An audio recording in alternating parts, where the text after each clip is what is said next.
And can you just describe for our audience exactly what a bond is and how it works?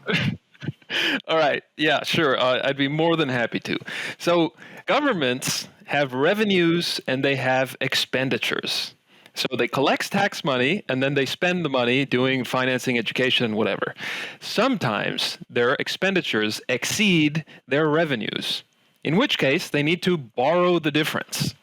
And so what is the instrument that is used to borrow the difference?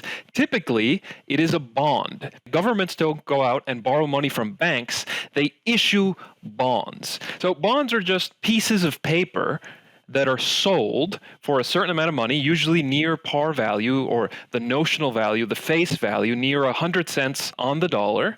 And they have a coupon. They say every 6 months or every year, I'll pay you a certain amount of interest, and then I'll pay you back the full 100 cents on the dollar at the end of the life of the bond in 5 years, 10 years, 20 years, whatever. So really, it's just a piece of paper that says, I'm going to repay you this amount of principal on this date, and I'm going to make this number of interest payments on these other dates. That's all it is. When you take out a loan from a bank, the loan is more difficult to resell. But when you buy a bond, it has a very liquid secondary market typically. So it's a more interesting instrument because it can be bought and sold relatively easily. So you can buy a company or a government's debt after it's been issued relatively easily. So all it is a type of debt basically. That's a bond.